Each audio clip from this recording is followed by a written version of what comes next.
Tonight's Digital Production Buzz is brought to you by Otherworld Computing at MacSales.com. Rolling!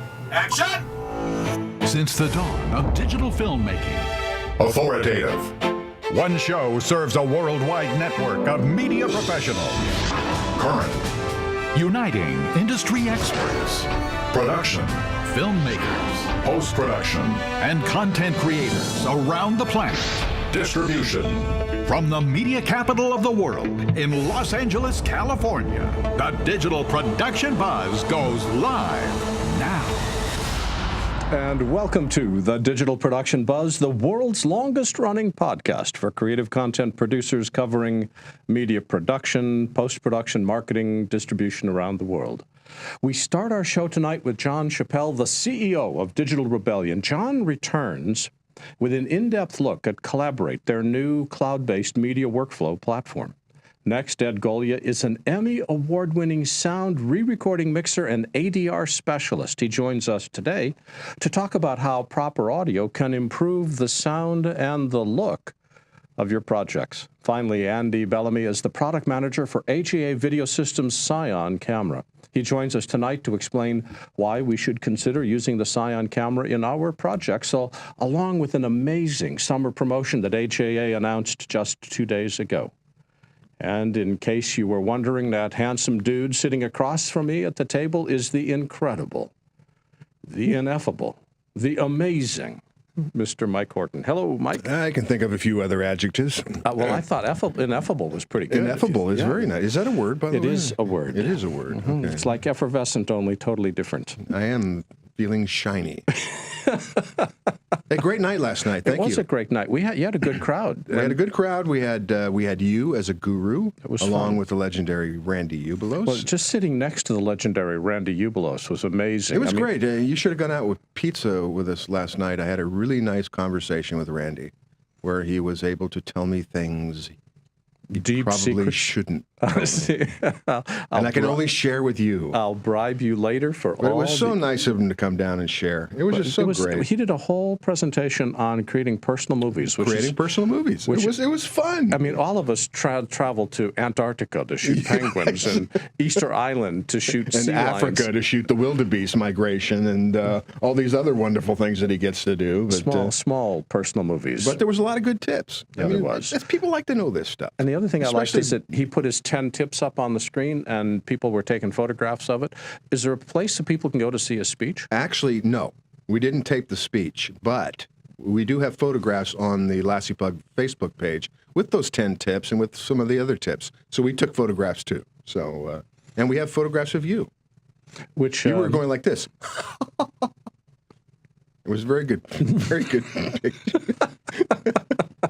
There was a lot of sincerity behind that laugh. There was. It was a fun time, though.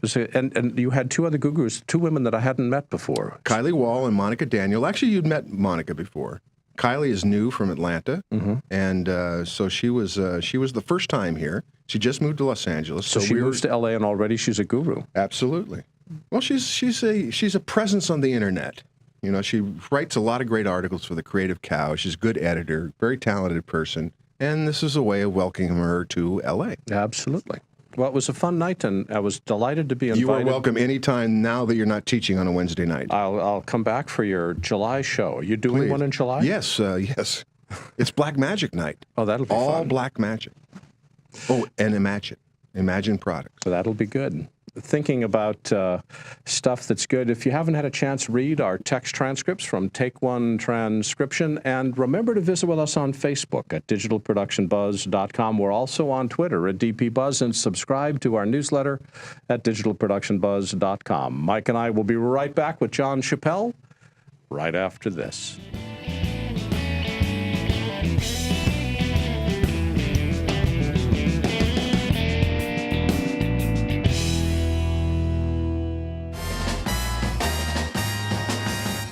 fans at Otherworld Computing are looking for a creative, fan-made commercial. So they're hosting a video contest with an incredible grand prize, a dream video workstation.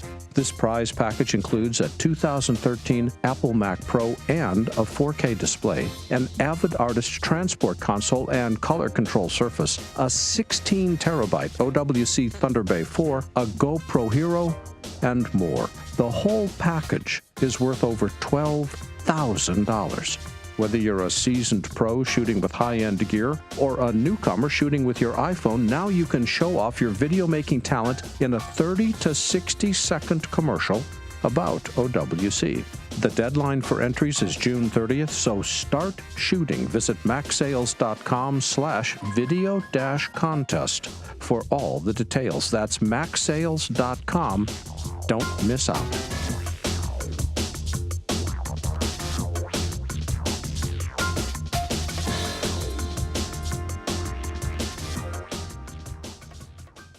Jon Chappell is an editor, post-production supervisor, and software developer originally from the UK. He's the owner of Digital Rebellion LLC, and his company's post-production software is used by freelancers, production companies, studios, and Fortune 500 companies worldwide to fix problems, optimize workflows, and manage teams. Hello, Jon. Welcome back. Thanks for having me.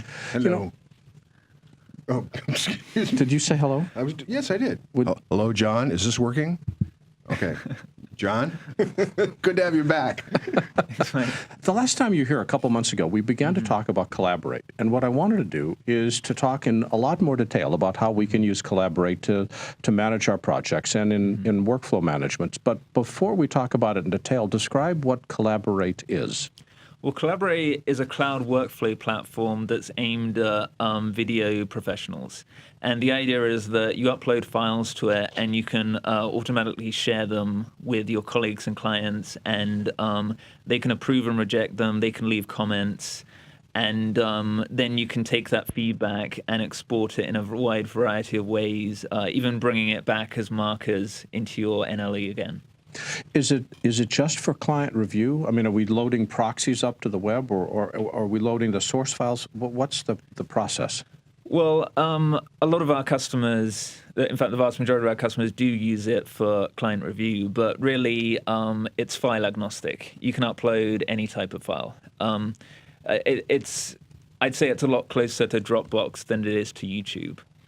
But we have what we try to do is offer you a lot of flexibility. So there are a variety of different ways of getting it to work. So we have uploading and transfer tools. We have folder watching apps. We have NLE plugins. Or you can just upload via your web browser as well. Who would be a typical client who's using this stuff? We have a variety of different types of customers.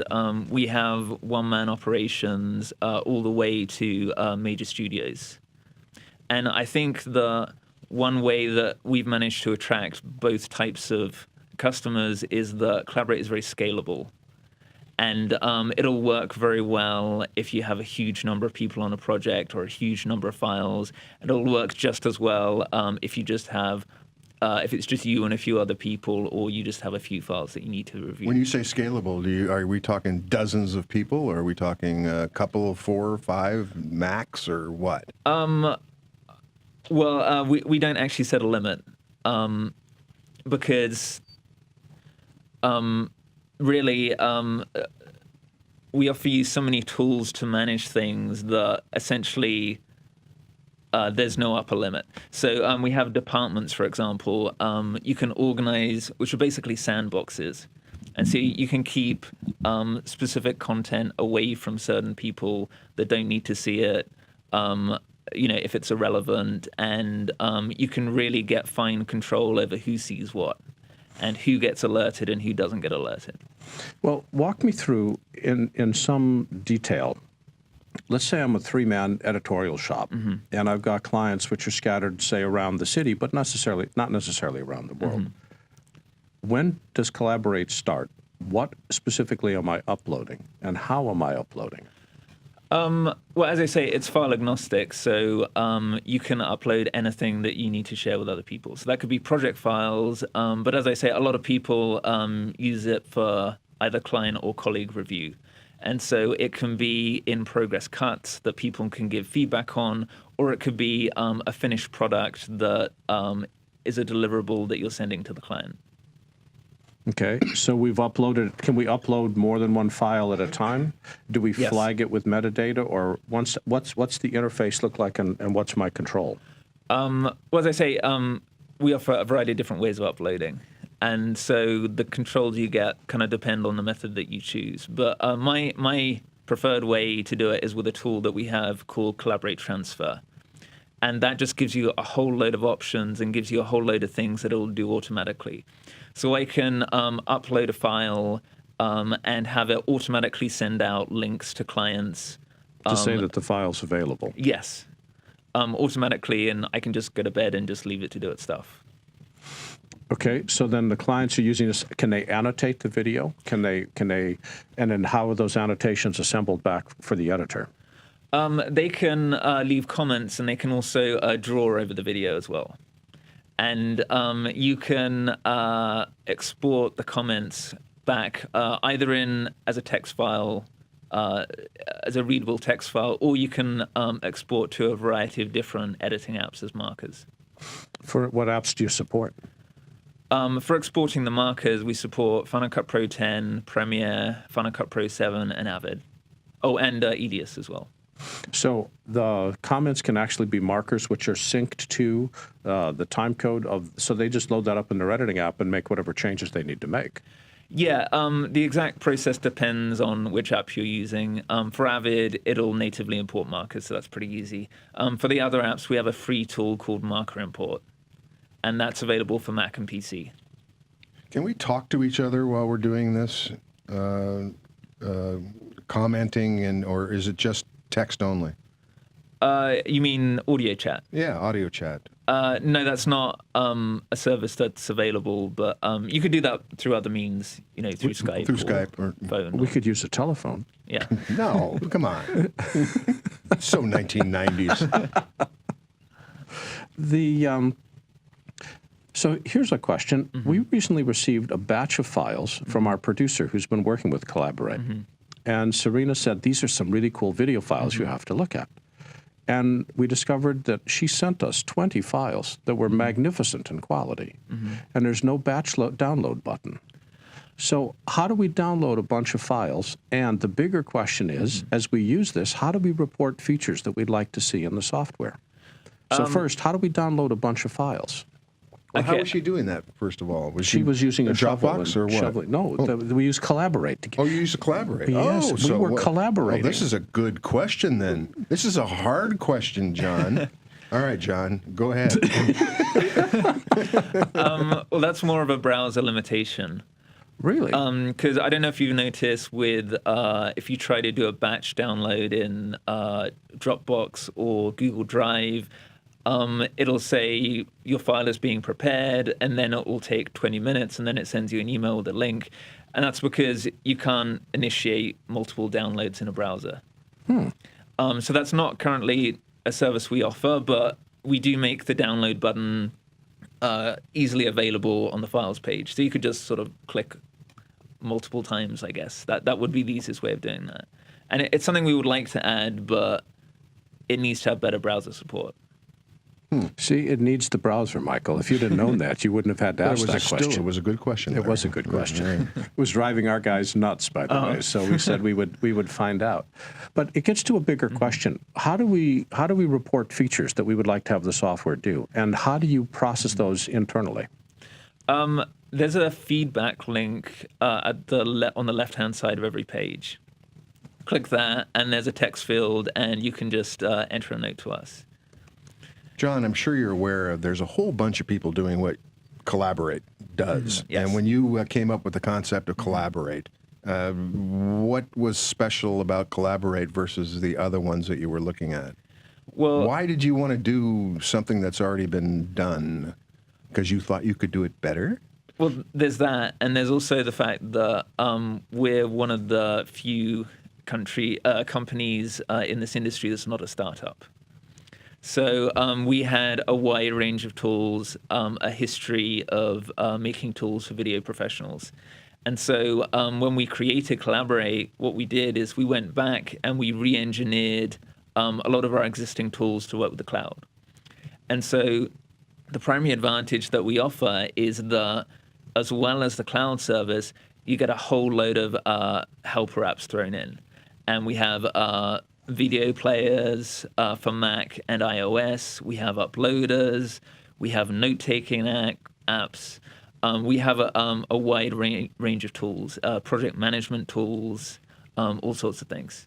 Now, speaking of all those tools, I mean, because Kollaborate is its own separate website, even though it's on the Digital Rebellion website. But products like the pro maintenance tools and pro media tools and all those which are must-haves. I mean, you have them. I know that, Larry, and I have them. Anybody who uses any NLE has to have Digital Rebellion tools because it solves so many problems, especially when you have it at 1 o'clock in the morning. Right. Which is when everybody has a problem. Yes. and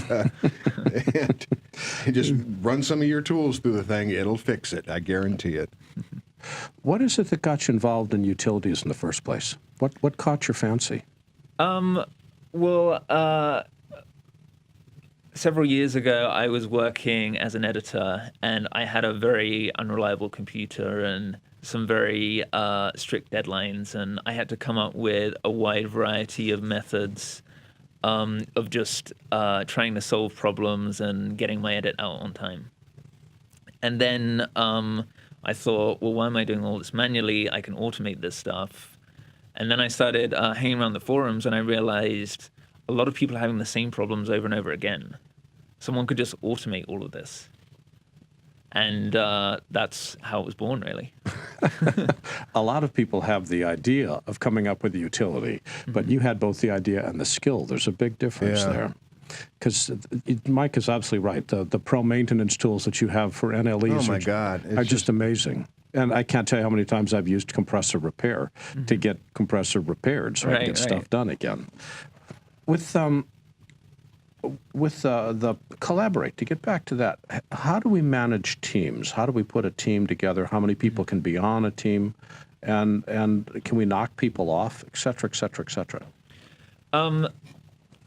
The exact number of people on your team depends on the package that you have.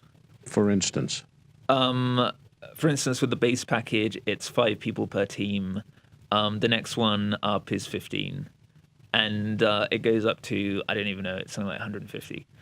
Now, how do you define a team? Is a team both client and is on both sides of the equation, or is it just 5 people internally in my organization, for instance? It's sort of a gray area, really, because it's 5 individual... Excuse me? Oh, shoot. It's 5 individual people on the team page, which could be clients, could be colleagues, but you can share a file externally as a link an unlimited number of times. So really, you could say that there are 2 tiers of users. There are users in the project who have a bit more access and a few more capabilities, and then you have people outside the project that you can send links to, and it's a bit more limited for them, but it's useful for the client that you need to send things to on a one-off basis. Kollaborate works with cut notes. That's right. Which is a really cool tool, by the way. And that's another one of your tools. How does it work with cut notes? Okay, well, what cut notes is it's an iPad app for taking notes synced to a timecode source. And that could be Pro Tools, it could be Final Cut. It's a wide variety of sources, but one of those sources is also Kollaborate. So what you can actually do is sync to the time code directly in your web browser, and then use the tool as an easy way to take notes while sitting back and being away from your keyboard. Isn't that cool? My big concern about cloud-based stuff is security. How are we handling security so my pre-release stuff doesn't get released without my permission? Right. Well, we have industrial-grade security enabled on our server. Everything's encrypted. In addition to that, you get a lot of controls within your project. As I mentioned earlier, you can sort things into departments. You can bar specific people from seeing things. And it's completely private. So only people you invite or people you send a link out to can even see any of the files. But on top of that, if that's not enough for you, if you have serious concerns about that, or you have government contracts or something like that, then you can host in-house as well. That's an option we offer. So you would provide a Kollaborate server for us? Not the hardware, but the software to run. That's what I meant. Yeah. That's very cool. Yeah. I mean, I know we were talking about this earlier about security. I mean, it's, we're not IRS, we're not Target, we're not those places that get hit daily. We're not the Defense Department. I mean, who the heck wants to hit us anyway? But you have your paranoia, Larry, and it's understandable because it's like they're out there and they can thwart you no matter how much security that you have. Right. Thank you. So therefore, just don't put anything in the cloud. Don't buy Kollaborate. You're screwed. Thinking of buying, you've actually got some very aggressive pricing. How is it priced? Well, we try to reward people who pay for a full year in advance. The month-to-month package is really aimed at people who are only going to be working on a project for a few months, and so we offer a very steep discount for people who go for the full year. And so on the base package, which gives you 15 gigs of storage, 5 users, that's $180 a year, which works out to $15 per month if you pay for the full year in advance. And the next step up? The next one up is 30 gigs and 15 users, and that's $300 a year, which works out at $25 per month. Still a great price. Just, yeah. $15 a month for 5 users, 15 gigs, and $25 a month for 30 gigs and 10 users? 15. 15. Where is the server? Where's it located? Yeah. Well, we have several servers, but primarily the web server is on the East Coast. Oh, okay. So you have to send the files all the way to the East Coast, Mike. And It's a really far way. I should mention the files aren't stored on that server. for people that want to learn more, John, where can they go on the web? They can go to kollaborate.tv, and that's collaborate with a K. K, yes. That's K-O Collab. K-O-L-L-A-B. Yeah, it's a really amazing product, as all Digital Rebellion products are. K-O-L-L-A-B-O, that's Kollaborate. K-O-L-L-A-B-O-R-A-T-E. You got to get an easier name. Kollaborate.tv. Don't worry, and Google will spell it right for you. DigitalRebellion.com, and Jon Chappell is the CEO of Digital Rebellion. John, thanks for taking the time to join us today. Thanks, John. Thanks It's for been having me. fun. Thank you.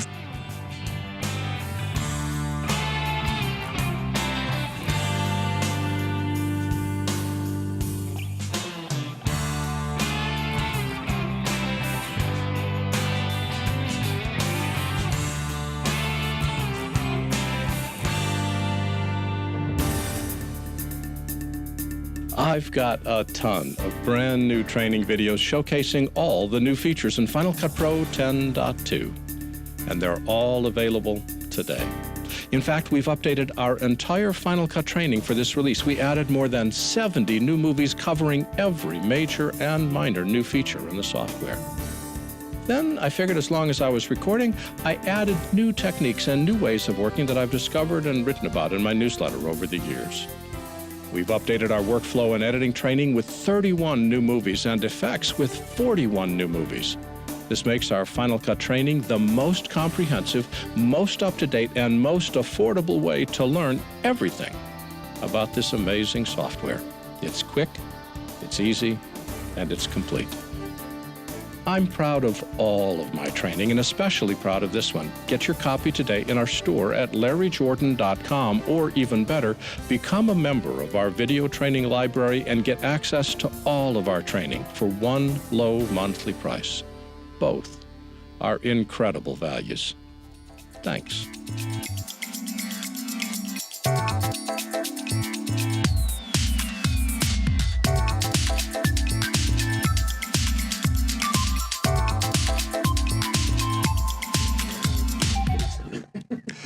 No, you Ed don't. Golya is an Emmy Award-winning sound re-recording mixer and ADR specialist with more than 40 films and television shows to his credit. He got his start doing ADR for Close Encounters of the Third Kind. He's worked for Universal Recording Corporation in Chicago and Fox Studios in L.A., among many others. Hey, Ed, welcome. Thank you very much. Hi, Ed.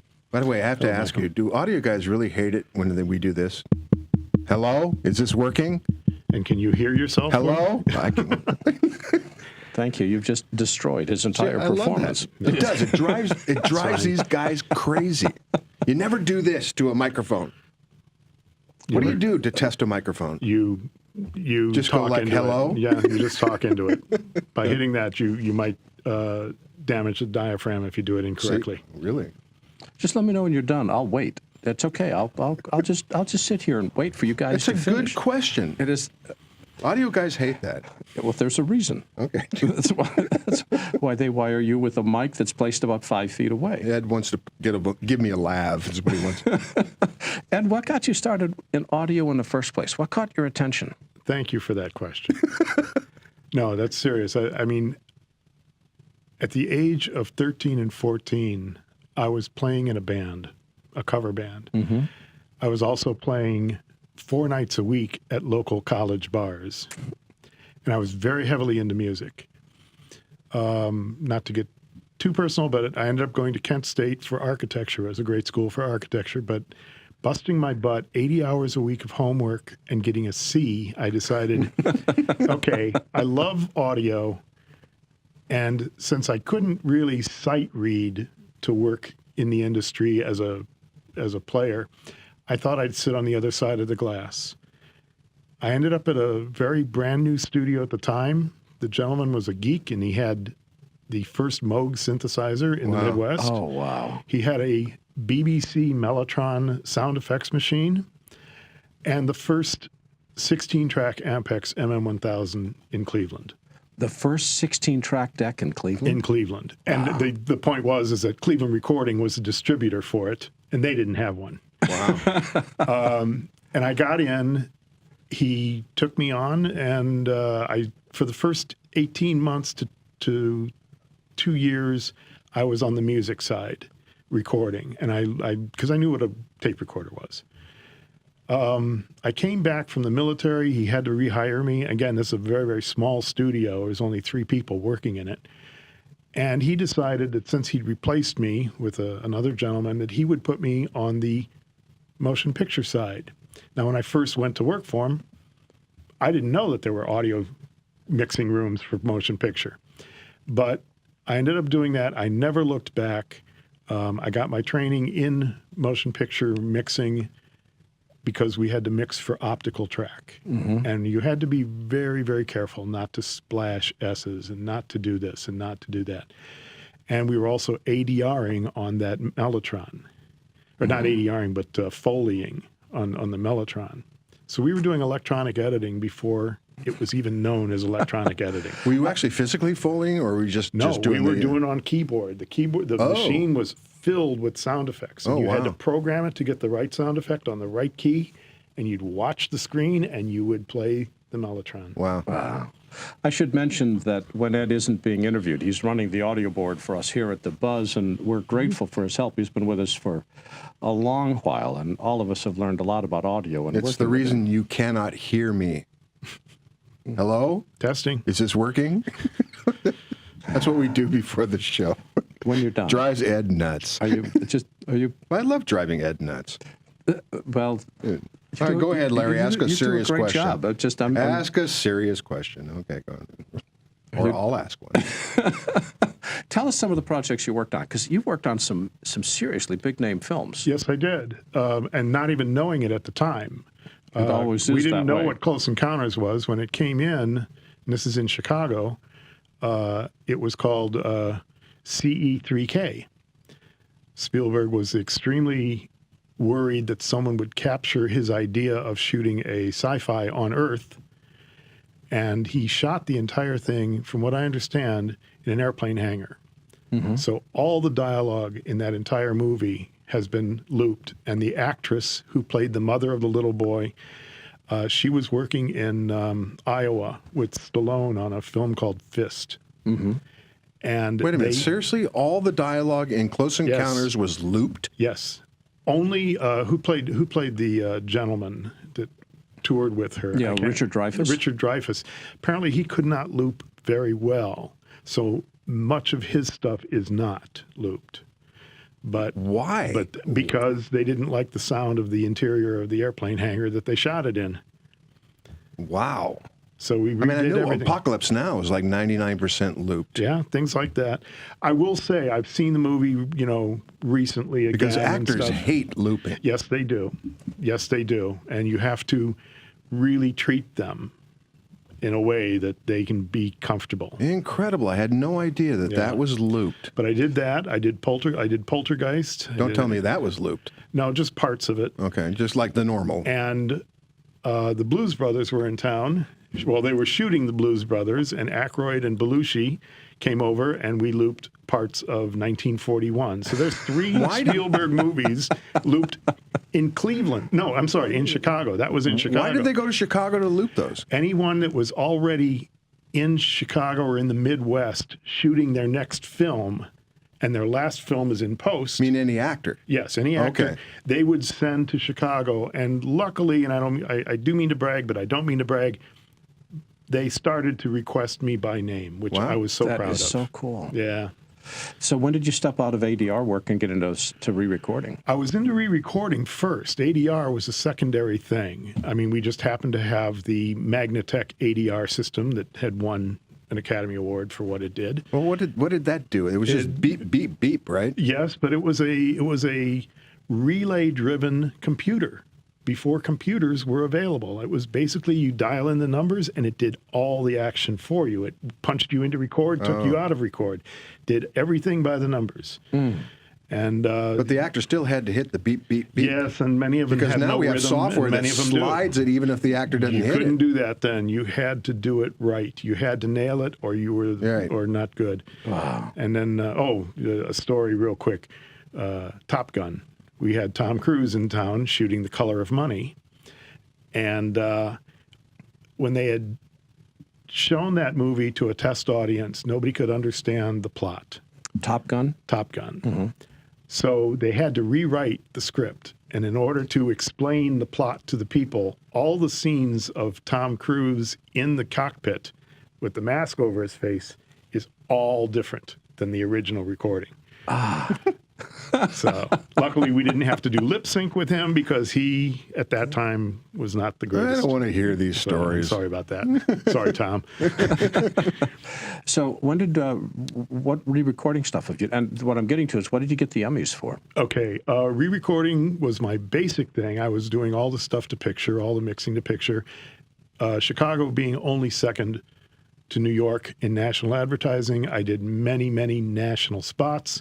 There were a lot of filmmakers in Chicago, so I did their films and stuff like that. And occasionally I would get a film. And we actually had one that was being mixed out here in L.A., and they didn't like what was going down. The editor was from Chicago. She piled everything up and brought it back to Chicago, and I mixed her film for it.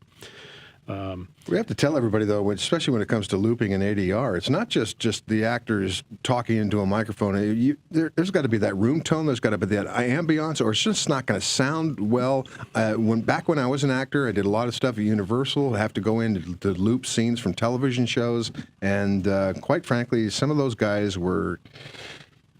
I can tell every single line that I looped when I would watch the television show back because it sounded like it was looped. Yes, yes. And that can happen. So there is an art to looping, and it takes skill, it takes some art, and there's a lot of guys who are bad at it, and those guys worked at Universal. Well, I don't know. I did more for Hollywood when I was in Chicago than when I moved out here. I came out to Fox, and that's where I became a sound designer as well, because I will say Fox changed the way television is presented, especially with the graphics and stuff. When we did Fox Sports, when they got their first thing, I happened to have the same equipment in Chicago that they had here, and they found out that nobody knew how to run it.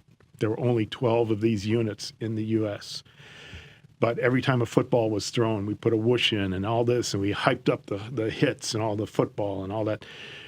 And I learned how to be a sound designer there. And then sitting next to editors all my career, I learned how to make a good edit and how to spread it out so that I could mix it quickly and easily, as opposed to some editors who just butt cut everything. So what's the best compliment you could get when somebody listens to one of your mixes? They don't hear the... Exactly. Exactly. They don't hear the work behind it. Exactly. That is exactly what it is. If you can't hear what I did, then I must have done it right. I really feel that the industry is an art. And I had one gentleman say, you know, audio is 50% of the media. And I'm like, sorry, audio is in a world of its own, as is video. I don't mean to downgrade the video aspect of it, but audio is an entirely world of its own. Turn off your television picture, and you can most likely still understand what's going on in the plot. Turn off the sound, and all you've got is surveillance. Oh, good line. Yeah, that's a good line. Television without picture is radio. Television without sound is surveillance. I love that. That's really cool. Is that your line? No. I was told that years ago. Yeah, well, coin it's a great line. In the little bit of time we've got left, what advice do you have for editors who are doing their own mix? What's the number one thing they got to pay attention to? Naturalness and not to overdo anything. I mean, I've even heard in Atmos and all these great new ideas of mixing. If it disturbs you to hear things moving from speaker to speaker, boy, it does. Yes, then it isn't done right. But if you're there and all of a sudden you're just engrossed in the whole thing, it's subtleties. That's all I can say. It's subtleties. Which explains the craft of audio and re-recording and mixing, which is where Ed is amazing. Ed Golya is a freelance re-recording, sound re-recordist, and does the audio here on the Buzz. Ed, thanks for joining us today. Thank you. And thank you for making this thing work. Hello. Oh, sorry, Ed. Stay put.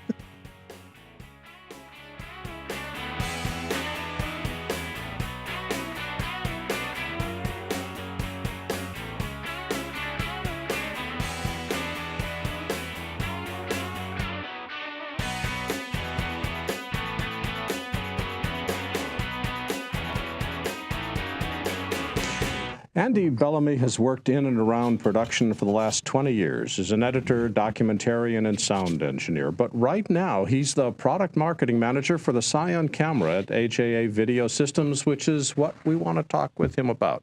Hello, Andy. Welcome. Hello there. How are you? We are delighted to be chatting with you. How's your day going so far? Pretty good, yeah. I am still at the office. So, yeah, pretty good. That's typical, isn't it? Yeah, true enough. Andy, AJA, yeah, very much so. Very much so. AJA announced the CION camera a year ago at NAB and started shipping it last December, but for many of us, the camera remains an unknown. How would you describe it? Well, CION is sort of uniquely positioned in the sense that it is an ergonomic camera.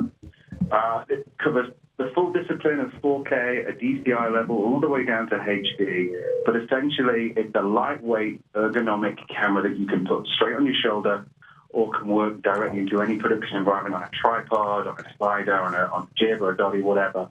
But it offers this tremendous flexibility within any kind of environment and records directly to high-level ProRes 444 or 422, and also offers RAW as another option as well. So a very versatile camera, but tends to be built around an ergonomic design.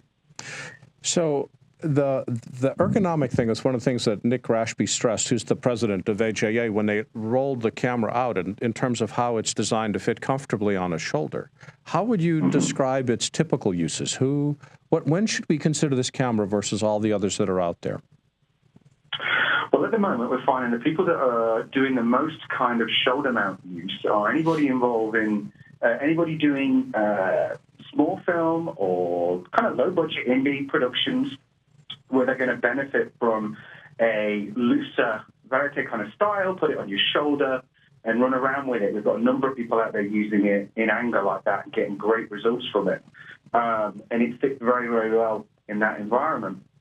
It will also work beyond that in terms of higher-end commercials. Anybody that needs, if you need that flexibility to quickly go from the track, just break it down now, I'm going to run and get that shot. It's those people who are going to benefit the most from.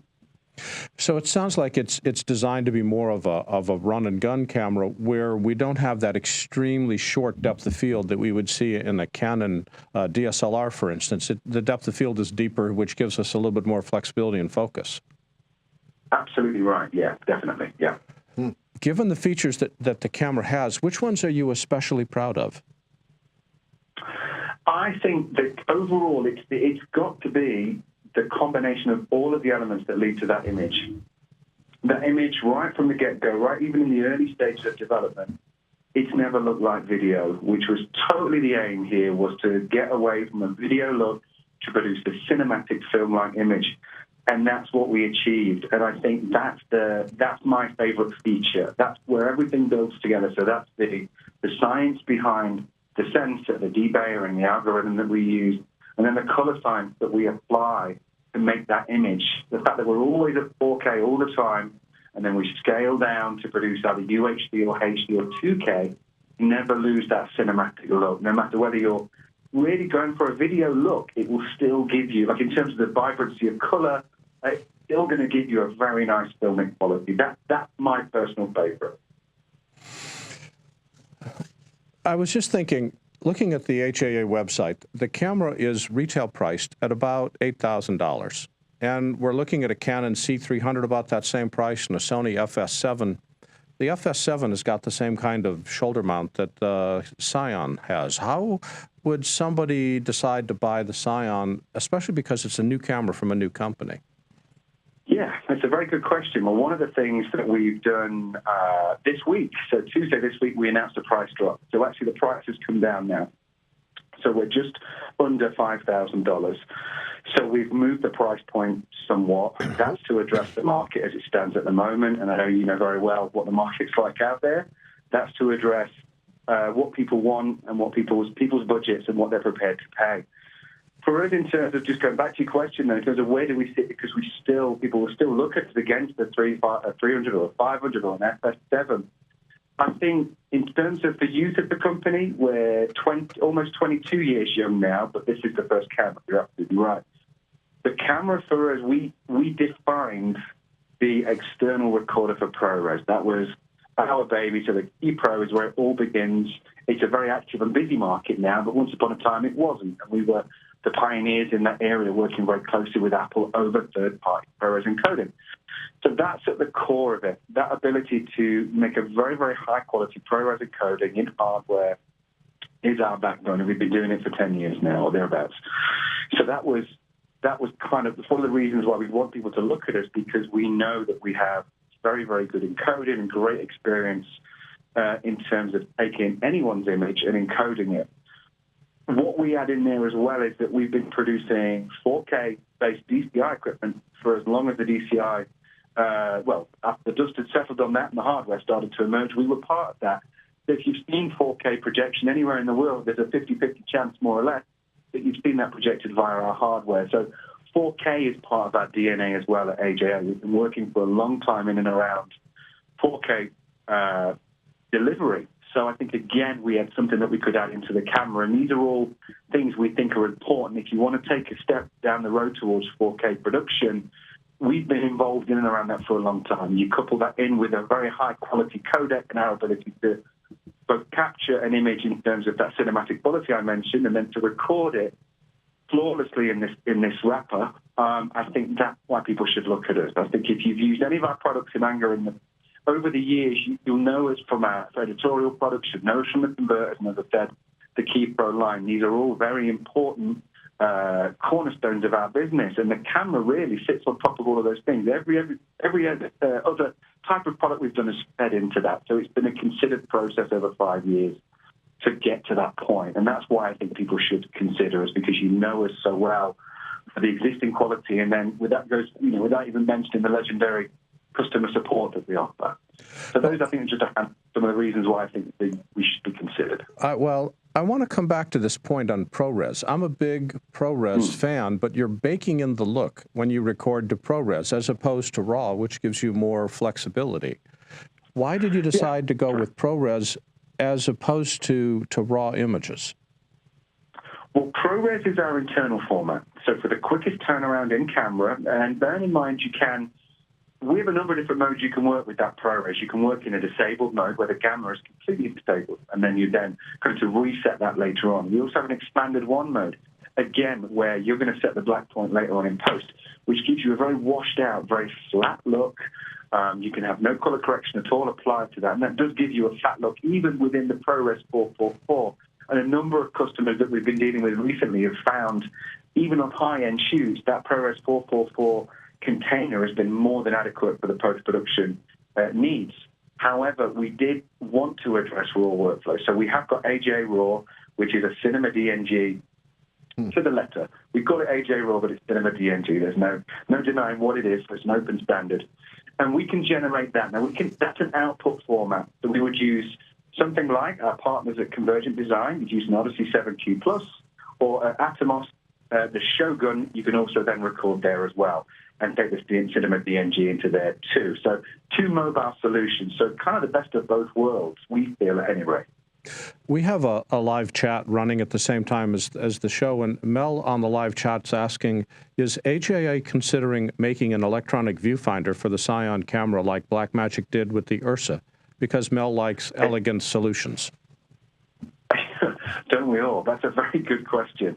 It's certainly something I think that we've paid some consideration to, and let's just say that's not the only person asking us that question at the moment. So you never know. I can't reveal anything, but certainly we get asked an awful lot, and that's for sure. When I want to shift gears just a little bit. One of the challenges you have is it's a new camera, not necessarily from a new company, but there's always bugs and things to work out in a new camera.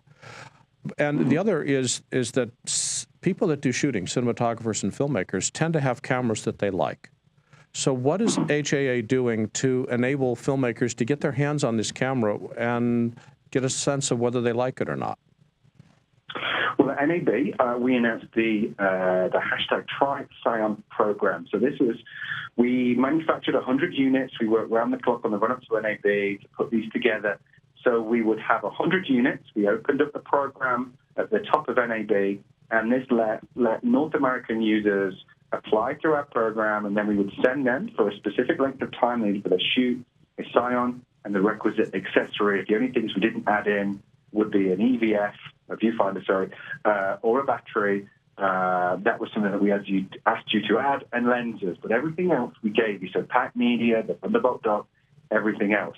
So we felt that was a really good way for anybody who was on the fence, perhaps not able to get in touch with the demo unit at a dealer locally, they could apply direct. So that was hugely successful. So we were absolutely slammed. By the end of the first day, we were more than 4 times oversubscribed. By the end of the week, we were well and truly oversubscribed. So that's what it was incredible. I mean, you do this, you think we're going to test the water here and we'll see what happens.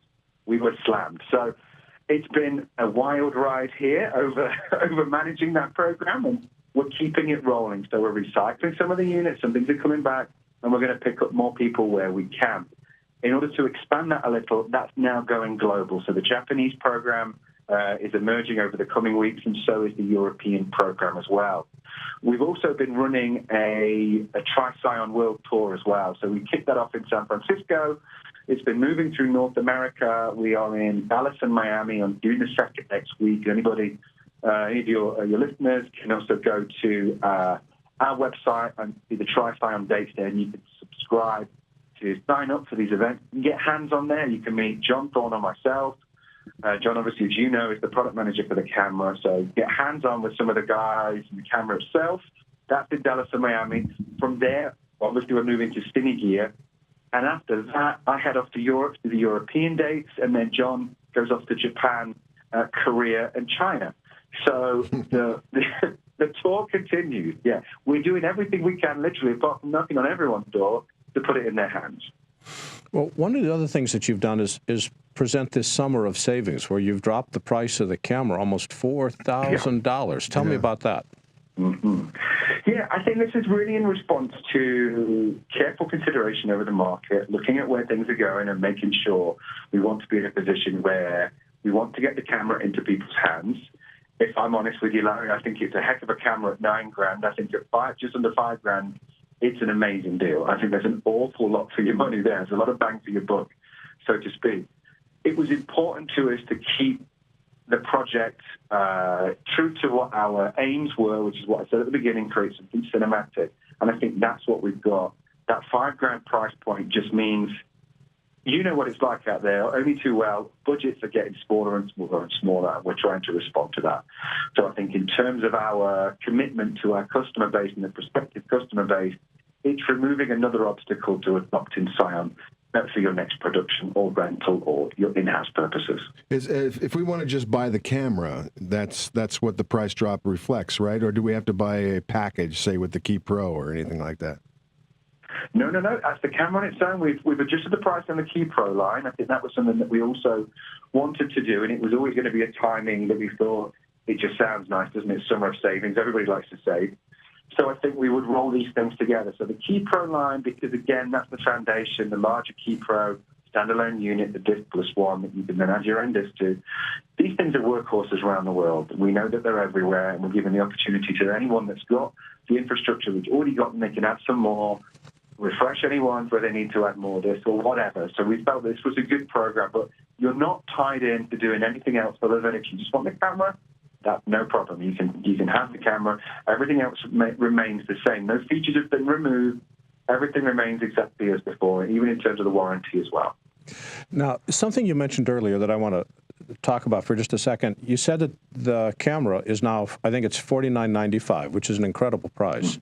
But what else do we need to be able to use the camera? What other accessories do we have to buy? Pack media is definitely a necessity. I think unless you're going entirely only using that camera as an imaging unit and you're not needing any media, pack media is essential. So pack media comes in 256 and 512 gig sizes, which will give you up to roughly around 45 minutes at 4K at 444 for the largest size. Those are essential. The pack dock is also, I think, an essential purchase. That gives you Thunderbolt or USB 3. You simply slot your pack media in there and get lightning fast transfers of all of your footage. I personally would also recommend a front base plate. That's our own engineered accessories. And there's a full line of these, but the front base plate is particularly nice. It really gives you everything you need for a 15mm rod setup. You add a couple of rods, if you've got them yourselves, you're good to go anyway, as you know. So it's a global standard. That's also, I think, is a really important piece to add in. Everything else you can really suit your own kit that you may have already. I mean, adding in something like a viewfinder or a small monitor, you may already have that from another camera, in which case we fit very neatly in with that. If we don't, then yes, you would have to add a viewfinder or a mini monitor to it. We also don't obviously include glass. It's a body-only camera unit, so you would make the decision yourself over which glass you want to add. We offer great flexibility. We ship with a PL mount, but you can get from people like MTF, Wooden Camera, and a bunch of other people that have emerged, things like anything from Panavision through to Leica M, Arri Bayonet, Canon F and D, Canon EF, Active, and Nikon G and F. So it's a full array of glass you can use with the cameras. That's another decision that you would make for yourself and add that to the unit as well. Are these price reductions permanent, or is the pricing end at a particular point in time? The pricing is through summer. So at the end of summer, the pricing will revert. Obviously, we'll probably reserve the right to amend that as we see fit at the end of summer. Maybe we'll keep it the same. But at the time being, it's being billed as a summer of savings, so it's time limited. So we'd urge anybody who's wishing to get involved, summer is the time to do it. When I was looking on your website and getting ready for this interview, I realized, as you mentioned, not only has the price of the camera dropped, but also the price of Key Pro has dropped. But there are multiple different versions of Key Pro. What's the principal differences between them? Yeah, so the original is the Key Pro. This is the one that looks most like a VTR, and that's exactly what it was designed to replace. So if you look at it, it's a half rack size, 2U high, and is essentially a VTR replacement. That's the original, and that's a much larger unit than the other. So that's how we differentiate that one. It's only ProRes 422 up to HQ on that particular original unit. That one has both SSD and spinning disks up to 750 and 1 terabyte respectively, so very long record times. That's the unit. If you're working in corporate, that's going to give you great long record times. And in the edit suite, it's going to give you deck control and so on, RS-422. So that's a really neat unit, but that's the original one. After that came the Key Pro Mini. The Key Pro Mini uses CF media. So there are a number of different Sandisk and Kingston and a bunch of other people that make them, which are qualified. That's really the portable unit. So that's HDMI, it's HD SDR, and that one will fit directly on the back of any camera. If you look at it, the footprint is very much similar to something like an IDX battery or similar. So it's that kind of size. And that unit, as I say, both of those units actually do offer you 2 channels of recording, audio as well, with audio monitoring on the front. From there, those are both, as I said, the limit for those is ProRes 422 HQ. From there, and in HD, from there we offered the Key Pro Quad. Key Pro Quad is 4K, gives you more options. It will debay a RAW from a Canon C500. It will let you record ProRes 4K from a Canon C500, which you can't do without using a film unit. So it offers a whole host of extra features there.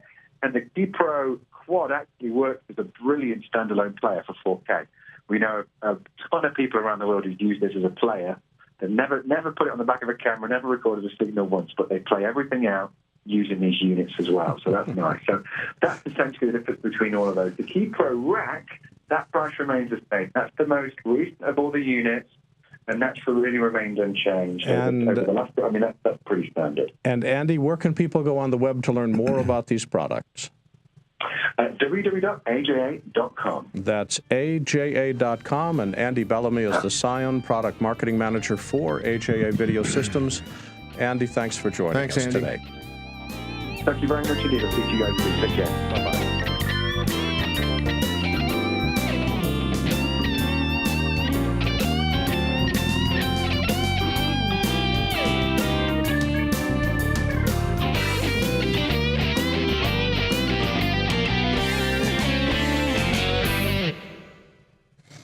A CION camera for $4,900. Have you fooled with that? You're a camera guy, right? I've looked at, not as much as I used to be, but the thing that just strikes me is a comment that Randy Ubilos made yesterday when he was asked, what's the future of video editing hold?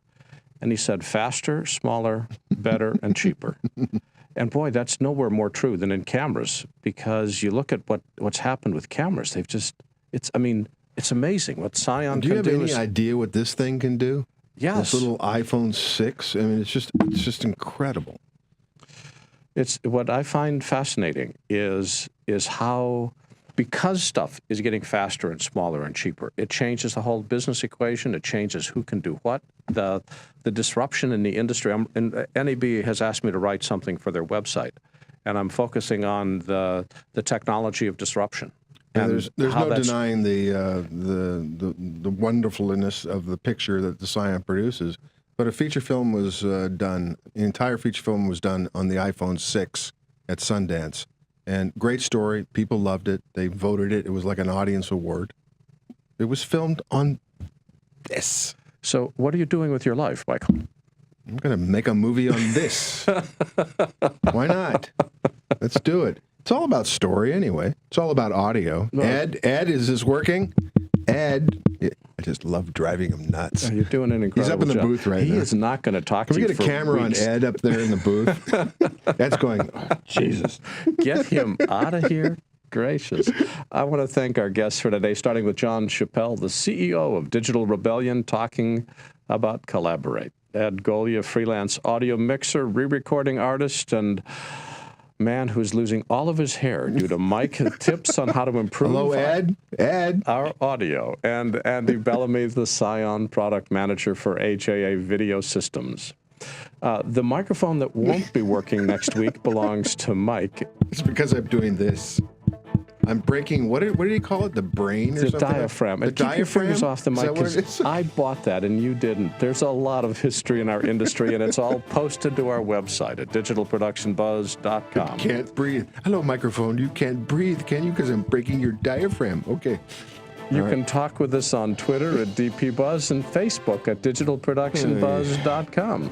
Our theme music is composed by Nathan Doogie Turner, and additional music on The Buzz provided by Smart Getting Sound. rude comments in the chat. You are getting more than rude comments. They've towed your car.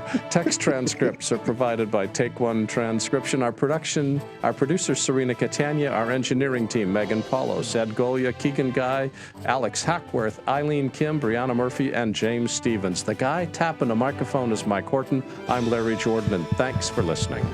Goodbye, everybody. Goodbye, everybody.